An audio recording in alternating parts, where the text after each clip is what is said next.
अब यहाँ ये प्रसंग तो पूरा हुआ जन्मेजय का, लेकिन कहने लगे कि भगवान ये सारी बातें तो ठीक हैं, ये हमारे ही परिवार की थी, क्या माता ने कभी कोई ऐसी कृपा की है जिस समय किसी व्यक्ति का सर्वस्व में सब कुछ छिन गया, उसके पास कुछ भी ना रहा? ऐसा जीवन में कई बार होता है, आपके यहाँ भी कई बार, जैसे मान लो खेती में, किसानी में, व्यापार में आपको नुकसान हो गया, हानि हो गई, तो लोगों के ऊपर हजारों का लाखों का कर्जा हो जाता है, तो फिर व्यक्ति क्या करता है? स्वाभाविक है, व्यक्ति जो है वो पुरुषार्थ करता है। पुरुषार्थ का मतलब मेहनत करता है, और इतनी मेहनत करता है, इतनी मेहनत करता है कि कैसे भी करके जो है वो अपने पुरुषार्थ के द्वारा धनार्जन करता है, और धनार्जन करके अपनी खोई हुई जो वस्तु है उसे प्राप्त कर लेता है। तो यहाँ पे जन्मेजय जो हैं वो पूछ रहे हैं कि भगवान व्यास जी, मैंने बहुत सारे चरित्र सुने, मुझे कोई ऐसे चरित्र सुनने की इच्छा हो रही है जिस चरित्र के द्वारा कभी भगवान श्री कृष्ण ने ही क्या किया हो, भगवान श्री कृष्ण ने ही, भगवान विष्णु ने ही उस व्यक्ति के ऊपर जगदम्बे की भांति कृपा की। तो व्यास जी कहने लगे कि देखिए, जैसे कल आपको अगस्त और लोमस मुनि ने एक बार एक प्रसंग सुनाया था, मैं आपको बहुत अच्छा प्रसंग सुनाने जा रहा हूँ। ये प्रसंग आपको जो सुना रहा हूँ ये आज का नहीं है, ये पूरे इस युग का भी नहीं है जिस युग में आप हो, क्योंकि जन्मेजय जब आए थे उस समय कलिकाल लग गया था, कलिकाल का प्रथम चरण था, और जन्मेजय के पिता जब आए थे तब भी कलिकाल लग गया था, लेकिन कलिकाल क्या था? शैशव अवस्था में था, छोटी अवस्था में था। लेकिन परीक्षित के पहले का युग कौन सा था? द्वापर, और द्वापर के पहले क्या था? त्रेता।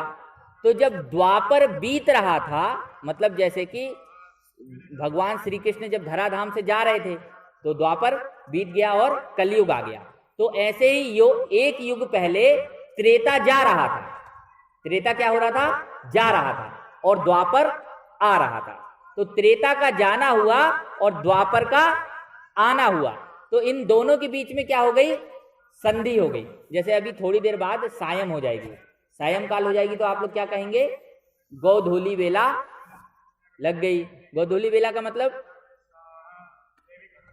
गायों का चरवन से लौटना। कल मैंने किसी से पूछा यहाँ, तो लोग कहने लगे भैया यहाँ तो गायों को चरने नहीं भेजते हैं। हमने कहा क्यों? कहने लगे यहाँ चारों तरफ खेत ही खेत है, यहाँ से लेके इधर कमालपुर से आगे सकलडीहा तक बहुत जगह, एक जगह पांडे जी के यहाँ बैठे हुए थे, तो हमने कहा हमारे यहाँ उस तरफ मध्य प्रदेश तरफ तो विंध्याचल तो बहुत गायों को, मतलब सुबह होता है तो ढील देते हैं, शाम को अपने आप चर के आ जाती हैं। लेकिन नहीं, यहाँ पे क्या है, एक बहुत अच्छा खाद्य पदार्थ चला हुआ है, बहुत सारी कंपनियां हैं उसके लिए, तो उसमें एक दुग्धाहार आता है, दुग्धामृत, उसको खिलाया जाता है, तो उससे पशुओं में दूध बढ़ जाता है। तो यहाँ पे गायों को चरने नहीं भेजते। हमने कहा हाँ, इसलिए जहाँ हम कथा करने जाते हैं वहाँ लोग गोधूली बेला को नहीं समझते। सब लोग कहते हैं कि महाराज अभिजित मुहूर्त में आ जाओ। अभिजित मुहूर्त कितने बजे से शुरू होता है? 12 बजे से। सब लोग कहते हैं 12 बजे से अगर आप आ जाएं कथा करने तो क्या होगा? जनता बहुत आ जाएगी। तो हमने कहा ऐसा है भैया यज्ञकर्ता जी से, महोदय से, तो भैया हमारे भगवान तो 12 बजे सो जाते, 3 बजे उठते हैं हनुमान जी, अब दोपहर में हम कथा कैसे कर दें? दोपहर में कथा करना निषेध है, जैसे रात्रि काल में पूजा करना निषेध है। हमारे यहाँ शास्त्र में 8 पहर बताए गए हैं, और प्रत्येक पहर का एक अपना महत्व होता है। जैसे सबसे पहले जो प्रहर लगता है उसका नाम है ब्रह्म मुहूर्त। उसका नाम क्या है? ब्रह्म मुहूर्त।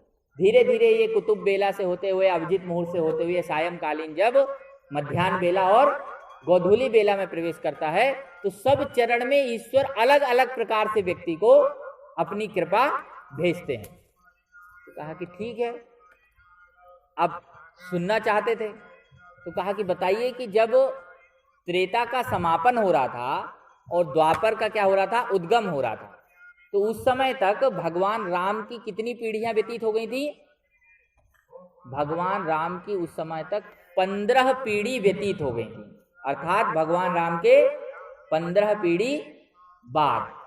हरिश्चंद्र भगवान के कितने पीढ़ी पहले आए थे? पता है किसी को?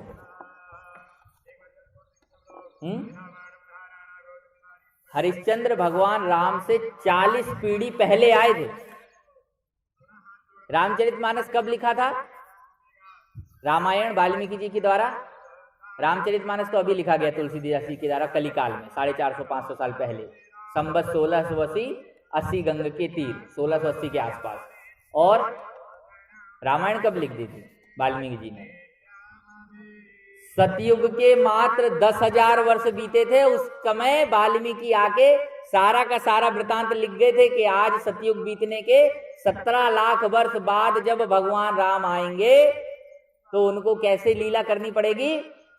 ऐसी ही लीला करनी पड़ेगी जैसा मैंने लिख दिया। तो ये सारा प्रभाव काय का था? ऋतंभरा शक्ति का था। तो व्यास जी कैसे सुना रहे थे कथा जन्मेजय को? ऋतंभरा शक्ति के माध्यम से सुना रहे थे कि राजा पुष्य के पुत्र होंगे ध्रुव संधि। ध्रुव संधि जो हैं उनकी 2 रानियां थी। राजा ध्रुव संधि बड़े धर्मात्मा थे, और धर्मात्मा होने का कारण ये था कि उन्होंने अपने पूरे जीवन काल में कभी युद्ध को महत्व नहीं दिया। जहां कहीं पर भी कोई युद्ध की आवश्यकता पड़ती तो पहले ही ध्रुव संधि अपने बुद्धि, अपने विवेक से सामने वाले जो राजा हैं उनको क्या करते? अपनी बातों से संतुष्ट कर देते। कभी धन देकर, तो कभी आनंद देकर, तो कभी भूमि देकर।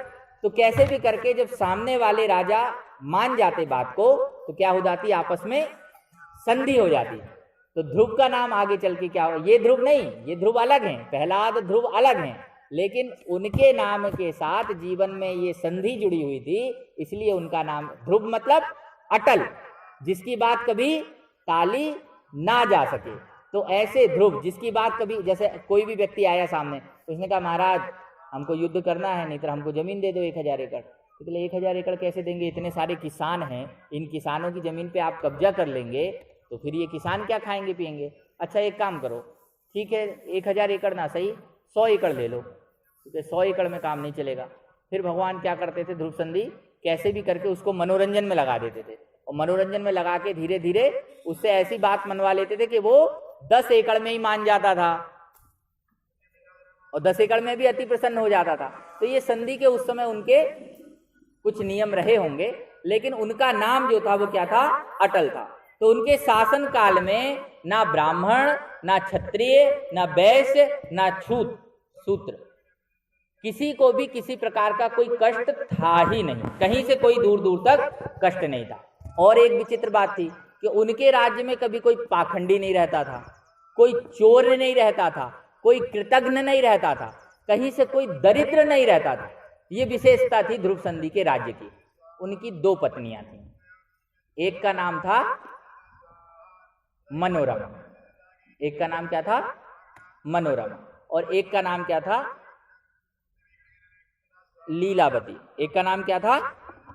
लीलावती। तो मनोरमा और लीलावती ये दोनों जो थी ये कहाँ की थी? एक उज्जैनी की थी। कहाँ की थी? उज्जैन की। और एक थी कलिंग देश की। और ये कथा कहाँ की सुना रहे हैं आपको? अयोध्या अर्थात कौशलपुरी की।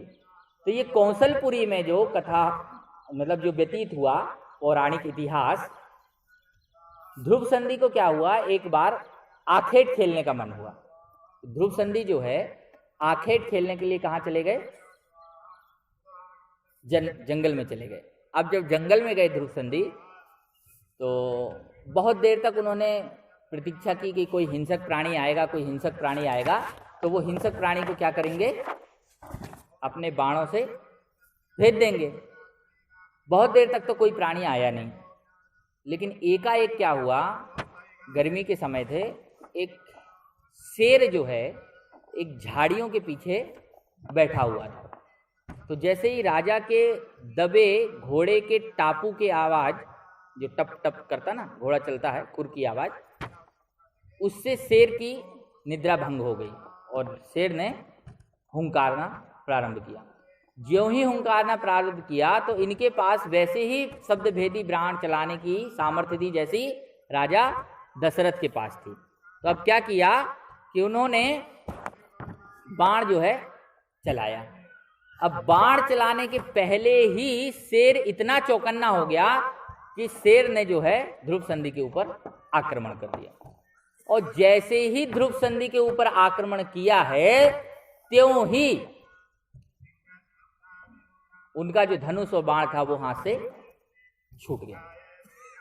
अब दूसरे जब तक वो तलवार निकालते और उससे शेर की गर्दन काटते, उसके पहले ही शेर पलटा और दोबारा उसने अपने पंजे में राजा को दबोच लिया।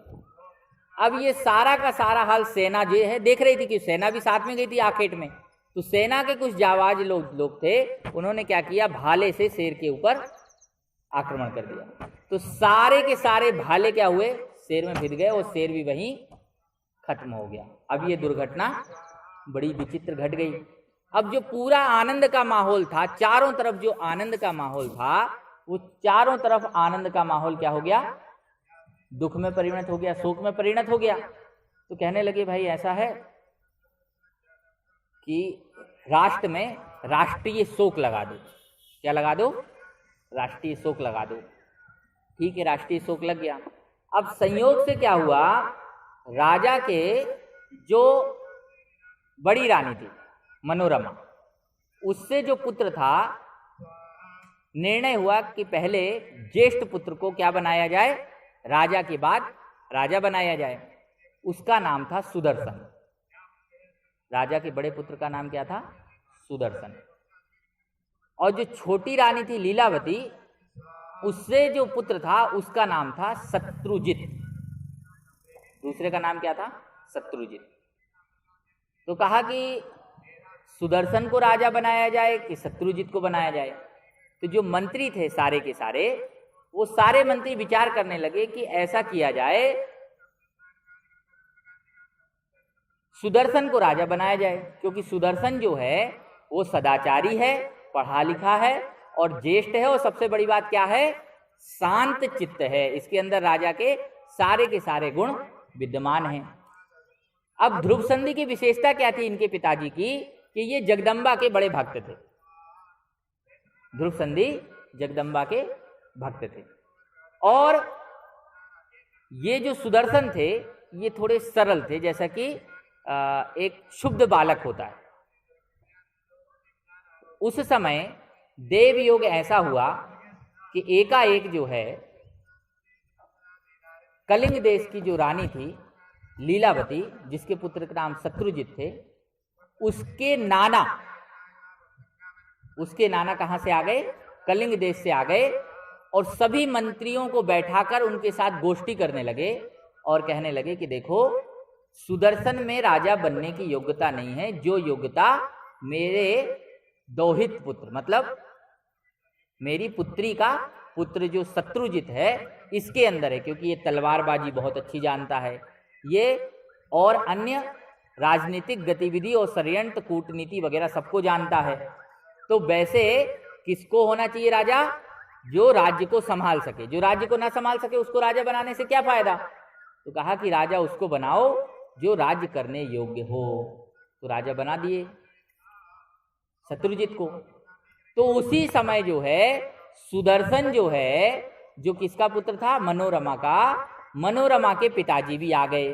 कहां से आ गए, उज्जैनी से आ गए। ये कलिंग देश से आए थे, वो उज्जैनी मतलब अवंतिका से आ गए। अब ये आए नाना जी इनके, तो वो नाना जी क्या कहने लगे कि भैया सुदर्शन में कौन सी कमी है। अब वाद विवाद इतना बड़ा उस सभा में, जैसे गांव में पंचायत होती ना किसी बात को लेके, इतनी पंचायत हुई, इतनी शास्त्रार्थ हुआ, ना कोई ब्राह्मण निर्णय निकाल पाए, ना ब्राह्मण के अलावा वहां उपस्थित पंच लोग निर्णय निकाल पाए। अंत तो गत्वा क्षत्रियों की बात थी और तलवार तन गई। और ज्यों ही तलवार तनी त्यों ही क्या हो गया, युद्ध प्रारंभ हो गया। तो जो कलिंग देश के राजा थे युधाजित, शत्रुजित के नाना, और यहां जो सुदर्शन के नाना थे वीर्य सेन, क्या नाना थे, वीर सेन। वही वीर सेन जो है युद्ध के लिए कलिंग देश के राजा से जब युद्ध करने लगे, तो कलिंग देश की जो सेना थी उसने धीरे धीरे अवंती की सेना और कौशल देश की सेना को परास्त करना प्रारंभ किया, और अंततोगत्वा छल से युधाजित ने, शत्रुजित के नाना ने जो है वो कौशल देश के वीरसेन को, सुदर्शन के नाना को क्या किया, भाले से, किसमें, जो रण में एक बार वो हो जाता ना जिसमें सारी की सारी सेना को अंदर बना लिया जाता है, जिसमें अभिमन्यु को घेर लिया गया था, हाँ, चक्रव्यूह, उस चक्रव्यूह में फंसा के वीरसेन को मार दिया। अब यहां जैसे ही वीरसेन समाप्त हुआ त्यों ही मनोरमा घबराने लगी, कांपने लगी कि एक तो मेरे पतिदेव मुझे छोड़ के चले गए ध्रुव संधि, दूसरा मेरे पिता भी मुझे छोड़कर चले गए। अब ये जो सुदर्शन है ये अभी सिर्फ कितने वर्ष का है, 5 वर्ष का है। 4-5 वर्ष का बालक क्या युद्ध करेगा, और कहीं इसको भी मार दिया गया तो इस कुल का दिया बुझ जाएगा। तो उस समय एक मंत्री थे विद्वल, उन्होंने मंत्री को बुलाया, बड़ा चालाक था, और सबसे अच्छी बात ये थी कि वो मर्म भेदी था, मर्म को समझता था कि सामने वाला अब क्या करेगा उसके पहले हमें क्या करना चाहिए। तो उन्होंने क्या किया, सेना नायक से कहा कि मेरा बालक अभी छोटा है, आप कुछ करें, ऐसे करें कि ध्रुव संधि के जो ये बड़े पुत्र हैं सुदर्शन, ये सुरक्षित हो जाएं, बस हमें किसी प्रकार से राज और पाठ नहीं चाहिए। तो उन्होंने कहा कि माता अभी हमारा समय जो है वो अच्छा नहीं चल रहा है, जब अच्छा समय ना हो, जब दुख सामने हो तो व्यक्ति को क्या करना चाहिए, स्वाभाविक है कि हमें अपने दुख में ईश्वर का भजन कीर्तन करना चाहिए। तो सबसे पहले तो रानी क्या किया जाए, आप ये राजमहल छोड़ दें और राजमहल छोड़ के कहाँ निकल जाएं, वन में निकल जाएं। तो कहने मैं अकेली निरीह इस बच्चे को लेके कैसे जाऊंगी। तो मनोरमा की एक दासी थी, देवी योग से वो दासी जो है साक्षात भगवती का स्वरूप था। तो वो दासी जो है उनको लेके जाती है और सेना नायक भी साथ में जाते हैं।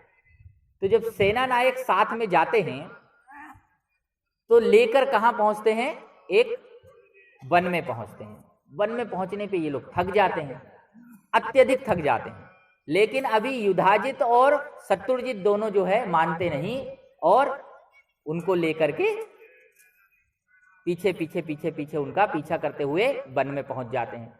भगवत कृपा ऐसी हुई कि उसी वन में भरद्वाज ऋषि का आश्रम था। किसका आश्रम था, भरद्वाज ऋषि का आश्रम था। तो विद्वल ने विचार किया और विद्वल के एक सगे रिश्तेदार थे जिस राजा के राज्य में वो आश्रम पड़ता था, और उस राजा का नाम क्या था, सुबाहु। वैसे तो विद्वल के सुबाहु जो है वो मामा लगते थे, और ये यहाँ सेना नायक कहाँ थे, ध्रुव संधि के यहाँ सेना नायक थे। तो वह जब भरद्वाज के आश्रम में पहुंचे तो भरद्वाज मुनि ने कहा कि ये अबला नारी एक पुत्र को लेके थर थर कांप रही है, विद्वल तुम इसको कहां से पकड़ के लाए हो और मेरे आश्रम में क्यों लेकर आए हो। तो विद्वल कहने लगे भरद्वाज से कि हे ऋषिवर, आप याद करें एक समय राजा राघवेंद्र अर्थात भगवान राम ने सीता को क्या किया, अयोध्या मिलने के बाद जब धोबी ने एक छोटी सी उंगली उठा दी तो वन में भेज दिया। लक्ष्मण आए और लक्ष्मण छोड़ के चले गए, और माता कहाँ रह गई, विश्वामित्र के आश्रम में रह गए, वाल्मीकि जी के आश्रम में रह गए। अब वाल्मीकि जी के आश्रम में जहां रह गए तो उनका सहारा कौन बने, ऋषि बने। तो आज वही युग जो है फिर दोबारा लौट के आया है। हे भरद्वाज मुनि, आपको भी इस मनोरमा को उस समय तक सानिध्य देना है जिस समय तक यह सुदर्शन बड़ा ना हो जाए और बड़ा होके यह अपने शत्रुओं से अपना राज्य वापिस ना ले ले।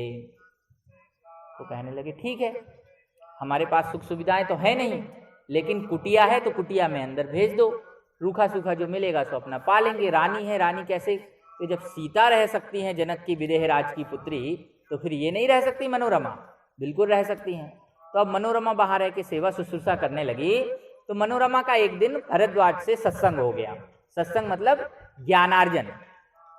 तो मनोरमा ने कहा, हे भरद्वाज ऋषि, आप तो त्रिकालज्ञ हैं, आपने सब कुछ देखा है, सब कुछ जाना है, तो आप मुझे बताइए कि ऐसा कौन सा देव योग हो गया, ऐसी कौन सी बात बिगड़ गई जिससे मेरे पति को मृत्यु प्राप्त हो गई असमय पर, और मुझे भी जो है यह रानी होते हुए दुख के दिन देखने को मिल रहे हैं।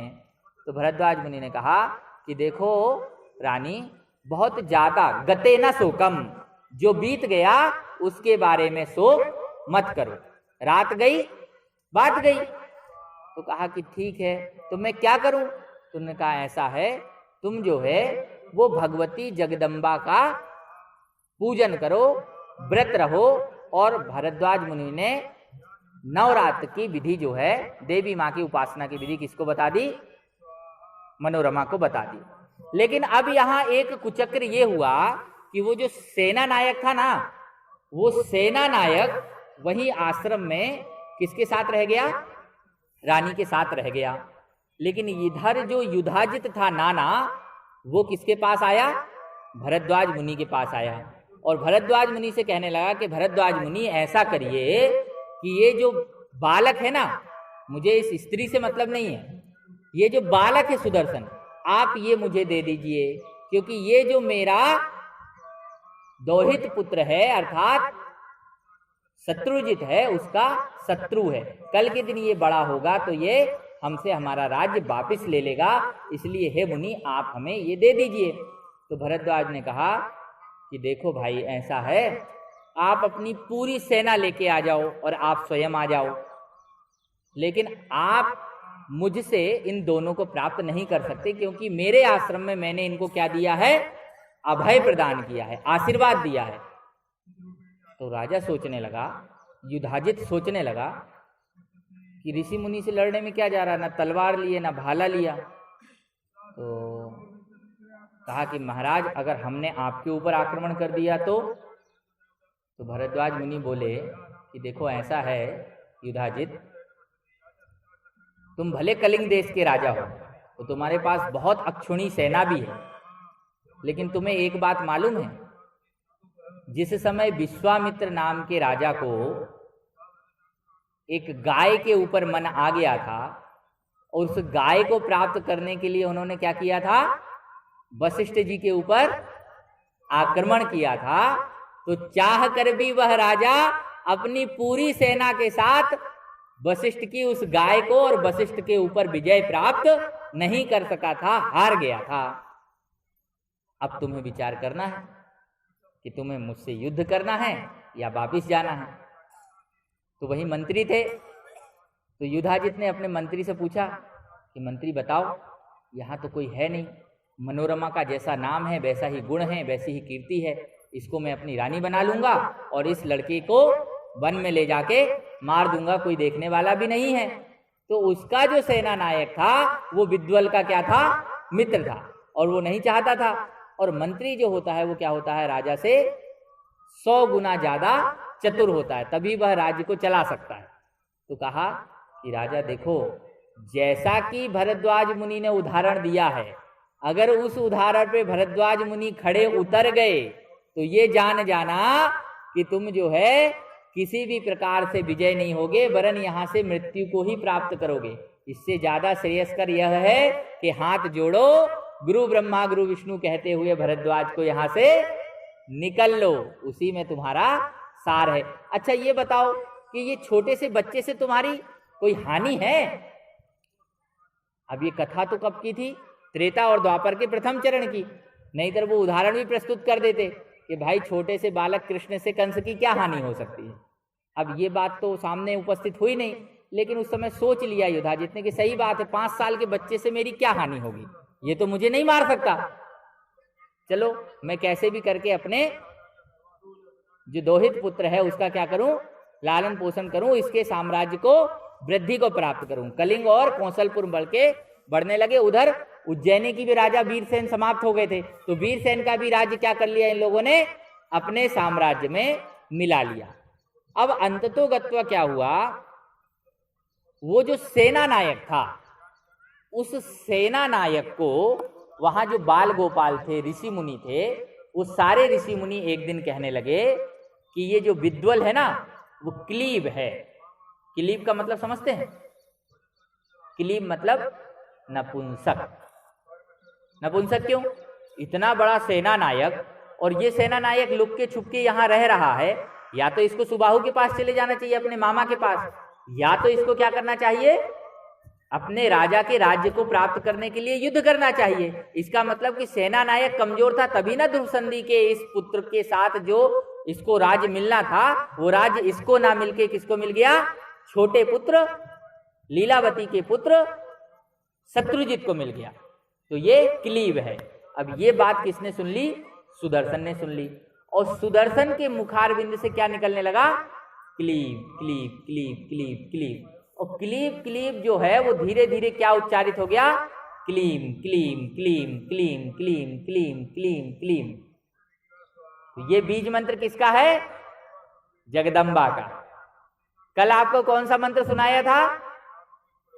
सरस्वती का बीज मंत्र। वो कैसे निकला था? एम से। तो पहला मंत्र क्या निकला? ओम ऐम। दूसरा निकला क्लीब। तो ये क्लीब से जैसे ही सुदर्शन की वृत्ति बनी, तो वो सोते उठते बैठते जागते क्या करने लगा, क्लीम का जाप करने लगा। क्लीम का जाप करते करते करते करते 6 वर्ष बीत गए। कितने वर्ष बीत गए? 6 वर्ष। 6 वर्ष जब बीत गए तो ये 12 वर्ष का हो चला, और 12 वर्ष में उसकी साधना इतनी घनी हो गई, इतनी घनी हो गई कि साक्षात जगदम्बा प्रकट होके सुदर्शन को वरदान देने लगी कि सुदर्शन, एक दिन आएगा जब तुम्हारे सारे के सारे शत्रु क्या हो जाएंगे, परास्त हो जाएंगे, और साथ में क्या होगा, तुम्हारा राज्य पुनः स्थापित होगा। अब तुम्हें करना क्या है इसके लिए? इसके लिए तुम्हें एक बहुत विशाल काम करना है, लेकिन उसका जब समय आएगा तो देव योग से वह सारी की सारी घटनाएं घटने लगेंगी। यहाँ देवी वरदान देके सुदर्शन से कहा कि तुम कुछ मांगना चाहते हो? सुदर्शन ने कहा माता आपके दर्शन हो गए, इससे ज्यादा मुझे क्या चाहिए।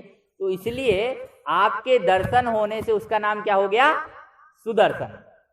जो अच्छे दर्शन करे, कम अवस्था में करे, बाल्य अवस्था में करे, भगवान के दर्शन करे, भगवती के दर्शन करे, उसका नाम हो गया सुदर्शन। तो कहा कि ठीक है। अब माता तो अंतर ध्यान हो गई, क्योंकि एक क्षण के लिए तो आती, एक क्षण के 1000वें हिस्से में देवता आके चला जाता है। अगर 1 सेकंड भी देवता रुक गया ना तो फिर बहुत बड़ी बात हो जाती है, बहुत बड़ी बात हो जाती है। तो इतने में सारी बातें घटित हो गई। अब यहां देवी ने जो लीला रची वो परम विचित्र थी। जन्मेजय ने पूछा व्यास जी से कि व्यास जी फिर ये बताएं कि सुदर्शन को दोबारा अपना राज्य कैसे मिला, भगवती की कृपा कैसे उनके ऊपर हुई। तो व्यास जी ने बताया कि हे जन्मेजय, हे भारतवर्ष के राजा, माता की लीला परि विचित्र है, और वो विचित्र ऐसी है कि वो केवल सृष्टि के एक तत्व से नहीं खेलती हैं, सृष्टि के समग्र तत्वों में उनका वास है। तो जो राजा सुबाहु थे ना, वो बहुत बड़े राजा थे, भगवती के भक्त भी थे। उनकी एक पुत्री थी, और उस पुत्री का नाम था शशिकला। माता ने शशिकला को स्वप्न में दर्शन दिए कि शशिकला देखो, एक कौशल देश का युवराज है, कौशल देश का एक युवराज है, उस युवराज को मेरे दर्शन प्राप्त हैं, उसका नाम है सुदर्शन। मेरी बड़ी उसके ऊपर कृपा है और मेरा बड़ा उसके ऊपर स्नेह है। उसके स्नेह का कारण यह है कि बचपन से ही उसने मेरे बीज मंत्र का जाप किया है। तुम हो ना हो, जैसे भी बने उसे पति रूप में वरण कर लो। अब जैसे ही ये स्वप्न देखा तो शशिकला अपने स्वप्न से उठ गई, और उठने के बाद बच्चियों के अंदर एक विशेष कला है जिसको क्या कहते हैं, शर्माना, लज्जा करना, झेंपना। तो शशिकला बार बार झेंपने लगी। वहीं बगल में माता सोई हुई थी। अब थोड़ी थोड़ी देर में जब जैसे ही उसको स्वप्न का स्मरण हो तो शशिकला क्या होने लगे, ठहाके लगा के हंसने लगे। अब शशिकला ज्यों ही ठहाके लगा के हंसे त्यों ही मां बार बार पूछे कि पुत्री ऐसा क्या हो गया, तुम अर्धरात्रि में क्यों जाग गई, जगने के बाद तुम अट्टहास करने लगी, तुम हंसने लगी, कोई ना कोई बात तो तुम्हारे मन में है। अब पुत्री के मन में जो संकोच होता है वो माता से तुरंत व्यक्त नहीं कर पाती। समय शेष रह गया, धीरे धीरे समय व्यतीत होने लगा, महीना 2 महीना बीता। एक दिन शशिकला से नहीं रहा गया और उसने अपनी एक जो सखी थी, जो दासी रूप में थी, उस सखी से अपने मन की बात कह दी। अब वो सखी से भी नहीं रहा गया और सखी ने वो बात माता से कह दी। माता से भी नहीं रहा गया और माता ने जाके वो बात किससे कह दी, अपने पति सुबाहु से कह दी। अब सुबाहु ने जैसे ही बात सुनी तो बड़े जोर से हंसने लगा, आया। अब बच्ची छोटी थी, 10-11 साल की। पहले क्या होते थे, बच्चियों कन्याओं का विवाह 14 साल होते होते तक हो जाता था, इससे अधिक कन्या बढ़ नहीं पाती थी। 16 वर्ष की कन्या नहीं हो पाती, कन्या रहते विवाह हो जाता था। कन्या से शेष अगर हो गई तो फिर कन्यादान का कोई मतलब नहीं। अब कहा कि बाल क्या, तुम तो छोटी हो, बच्ची तुम तो छोटी हो, तुम क्या जानती हो उसके विषय में। वो एक ऐसा राजकुमार है, ऐसा भाग्यहीन प्राणी है कि जिसने अपने राज्य को खो दिया, जिसने अपने पिता को खो दिया, जिसने अपने समस्त सगे रिश्तेदारों को खो दिया। ऐसे व्यक्ति के साथ विवाह करके तुम क्या करोगी। तो शशिकला बोली कि पिताजी आप याद करिए, एक समय की बात है, सतयुग के प्रथम चरण में राजा सरियाती हुए हैं, नाम सुना होगा शायद।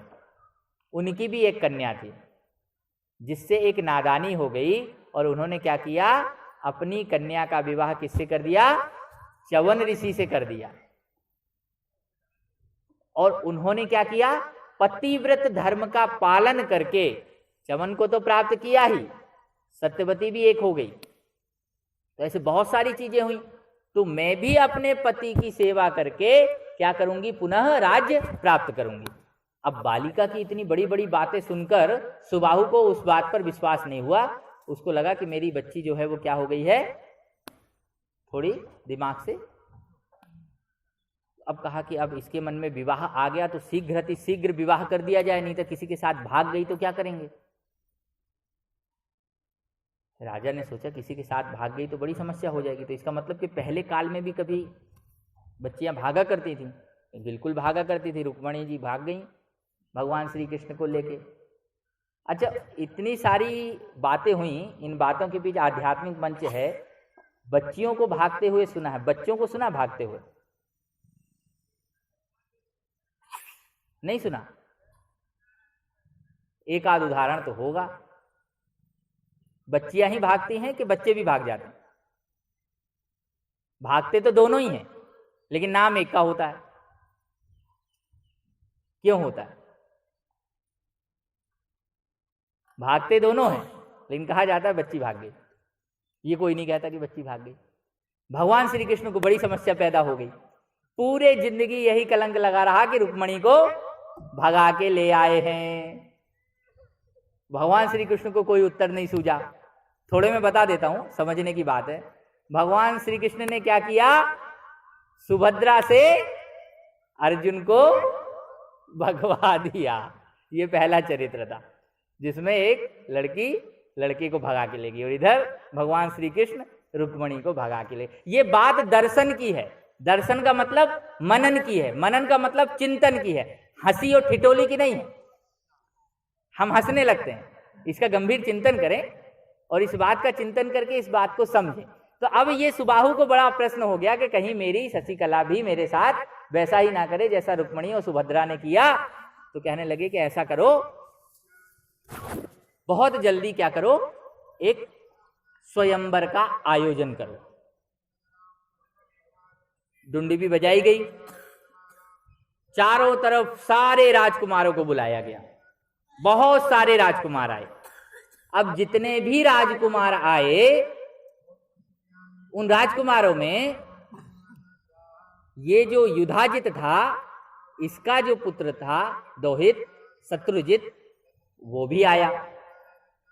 अब यहां शशिकला को माता का वो स्वप्न याद था, तो शशिकला ने क्या किया, एक ब्राह्मण को एक पत्र लिख के भरद्वाज मुनि के आश्रम में सुदर्शन के पास भेजा कि सुदर्शन, मैं मन ही मन देवी के आदेश से तुम्हें वरण कर चुकी हूं, और जब कोई बच्ची किसी पुरुष को वरण कर ले तो फिर उसे किसी दूसरे से विवाह नहीं करना चाहिए। यह परंपरा किसकी है?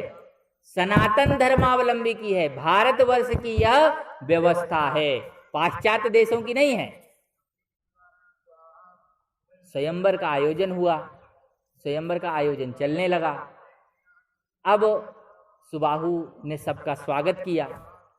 अब उस स्वागत में कर्नाटक से, केरल से और ना जाने कहां कहां से, यहां तक कि उस समय जो यह अपना अभी वर्तमान में चाइना है ना, जिसे चीन कहते हैं आप, यहां से भी लोग आए।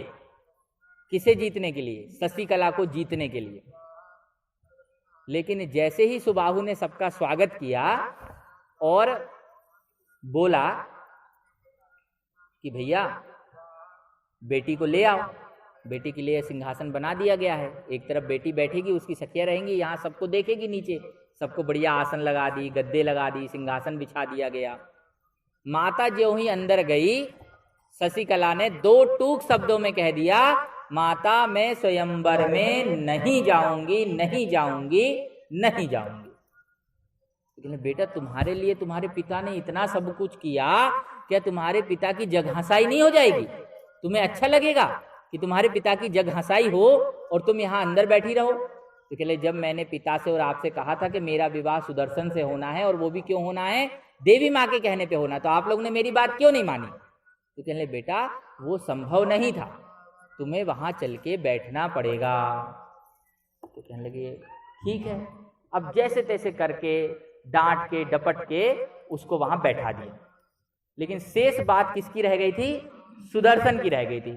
सुदर्शन भी वो ब्राह्मण का पत्र पाके जब वहां से निकलने लगा तो उसकी माता मनोरमा ने उसे रोका कि तुम कहाँ जा रहे हो? तो कहने मैं राजाओं की सभा में जा रहा हूँ। तो कहने तुम राजाओं की सभा में तो जा रहे हो, लेकिन तुम्हें वहां का निमंत्रण प्राप्त है? कहने नहीं। तो कहने तुम तो राजा हो नहीं और ना तुम युवराज रहे। तो कहने लगे तो क्या हुआ, तब भी मैं राजा का पुत्र तो हूं और ये पूरे संसार को विदित है, इसलिए मैं जरूर से जरूर कहाँ जाऊंगा?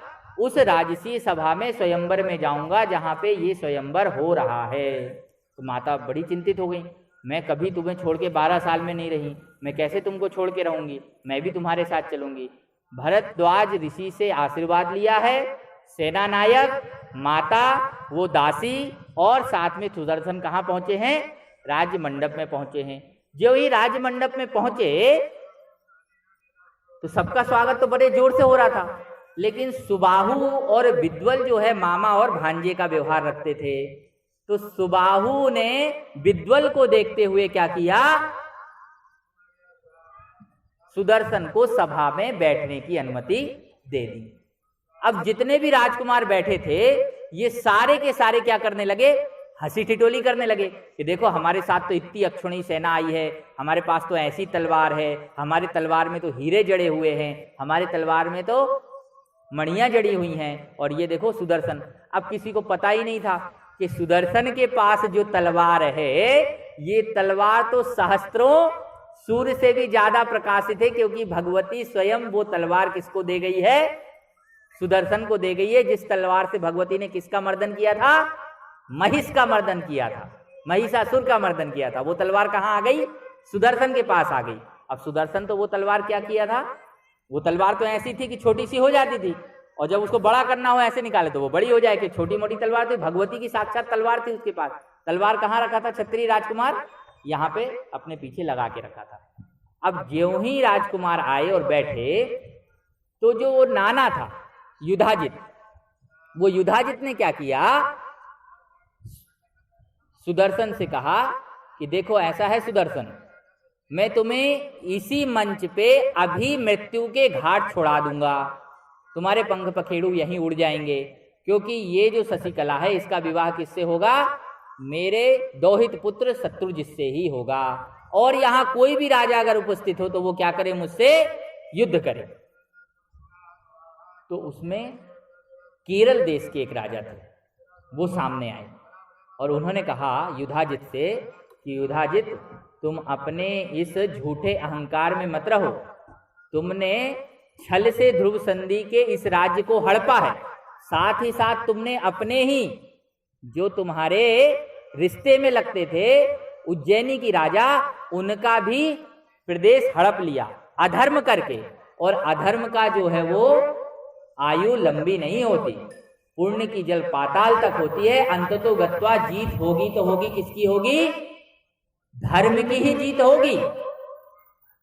तो सबने पूछा कि सुदर्शन, तुम यहाँ कैसे आए हो? तुम्हारे पास तो कोई सेना भी नहीं है, तुम्हारे पास तो कोई राज्य भी नहीं है। अगर मान लो सबने तुम्हें शशिकला दे भी दी तो तुम इस राजकुमारी को कहाँ रखोगे? तुम्हारे पास तो 5 चीजें होना आवश्यक है। राजा का नाम वह है जिसके पास सुरक्षित किला हो। किला कैसा हो? सुरक्षित हो। ऐसा ना हो जैसा आज का लाल किला है या ताजमहल है, ऐसा नहीं। किला सुरक्षित होना चाहिए, जैसे झांसी के किला कभी हुआ करता था, बहुत सुरक्षित किला हुआ करता था। राजा के पास किला होना चाहिए। राजा के पास दूसरी क्या होना चाहिए? सेना होना चाहिए।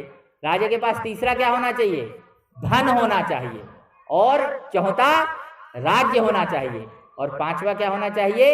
एक सुयोग्य मंत्री होना चाहिए। तो कहने लगे इसमें से तुम्हारे पास क्या है? तो सुदर्शन बेचारा छोटा 12 साल का बालक था, तो बड़ी लालित्यपूर्ण भाषा में बोला कि देखिए केरल नरेश, सुबाहु और शत्रुजित और समस्त देश से पधारे हुए युवराजों, मेरे पास 5 में से 4 तो नहीं है, लेकिन मेरे पास एक चीज जरूर है। तो कहे क्या? मेरे पास सेना हो चाहे ना हो, लेकिन मेरे पास सेना नायक विद्वल हैं। और एक सेना नायक हजारों सेना के ऊपर क्या पड़ता है? भारी पड़ता है। जैसा कि महाभारत के युद्ध में हुआ, नारायणी सेना एक तरफ और नारायण एक तरफ। ये बात सुन के केरल नरेश के रोंगटे खड़े हो गए कि इतना छोटा सा बालक और इतनी ऊर्जावान बातें कर रहा है, इसका मतलब कि इसके अंदर कुछ शक्ति है।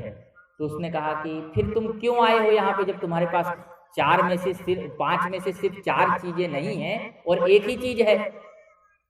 तो कहा कि मुझे देवी का आदेश हुआ है, और देवी का आदेश मुझे ही नहीं हुआ, इन राजा सुबाहु से पूछो कि क्या इनको भी यही आदेश प्राप्त हुआ।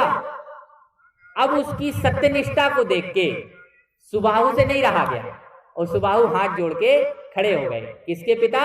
शशिकला के पिता। और खड़े होकर कहने लगे कि जितने भी राजा आए हैं, इन राजा के ऊपर भले भगवती की कृपा हो, लेकिन भगवती की साक्षात कृपा यहाँ सुदर्शन के ऊपर है। उन्हीं भगवती ने मेरी पुत्री को भी स्वप्न में ये आदेश दिया कि विवाह करना तो केवल सुदर्शन से ही करना। अब सब राजा कहने लगे कि तब तो अगर किसी राजा ने कह दिया कि आपने यहाँ बुला के हमारा अपमान किया, तो सुबाहु के बस की बात नहीं थी कि वो सबसे युद्ध कर सके। लेकिन यहाँ जो एक शत्रु पहले से भी कहते हैं ना, घर का भेदी लंका भाई, तो घर का भेदी कौन था? युधाजित था और साथ में शत्रुजित था। सब तो मान गए, सबको कोई मतलब नहीं था, लेकिन इनको तो सबसे ज्यादा मतलब था ना, इनको तो काटे खून नहीं था। इन्होंने कहा युद्ध तो होकर ही रहेगा। अब जिन लोगों की संधि ध्रुव संधि के समय में किससे थी? कौशलपुरी राज्य से थी। उन राजाओं को किसका सहयोग करना पड़ा? शत्रुजित का पक्ष लेना पड़ा, क्योंकि संधि कौन करके पहले गए थे? ध्रुव संधि कर गए थे। कौशल देश से समस्त राजाओं की संधि थी। किसी से व्यापार में संधि, किसी से कर में संधि, किसी से कृषि में संधि, किसी से जल को लेके संधि, तो बहुत सारी संधियां थी। तो सबको क्या हुआ? दबना पड़ा। अब यहाँ सिर्फ एक राजा शेष, सुबाहु, उनकी पुत्री और सुदर्शन। और सेना नायक जो ध्रुव संधि के समय में हुआ करता था विद्वल। अब युद्ध छिड़ा, 18 अक्षुणी सेना आई और उन सेना के बीच में ज्यों ही सुदर्शन ने तलवार निकाली है और युद्ध करने को आगे बढ़े और सबने जब चक्रव्यूह में सुदर्शन को घेरना चाहा, तत्क्षण ही जगदम्बे प्रकट हो गई। बोलिए जगदम्बे मात की जय। अब ज्यों ही जगदम्बे प्रकट हुई, जगदम्बे ने अपने अस्त्र से, शस्त्र से, कृपाण से, भाले से क्या किया, सारी की सारी सेना को तहस नहस कर दिया और युधाजित को भी और शत्रुजित को दोनों का मर्दन कर दिया और सुदर्शन को उसका राज्य सौंप दिया। अब सुदर्शन को मां भगवती का दर्शन दोबारा हुआ, साथ में सुबाहु को भी भगवती का दर्शन हुआ। कहां? रणभूमि में। रणभूमि में जब दर्शन हुआ तो मां ने कहा, मांग, क्या मांगता है तू? जो भी मांगेगा समस्त भुवनों का साम्राज्य तुझे अर्पण कर देंगे।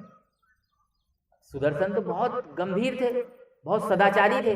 उन्होंने कुछ नहीं कहा कि मुझे राज चाहिए, उन्होंने कहा मां मुझे केवल और केवल आपके चरणों की रज दे दीजिए। सुबाहु भी मां से प्रार्थना करने लगे, खड्गम चक्र गदे चाप परिघम सुलम।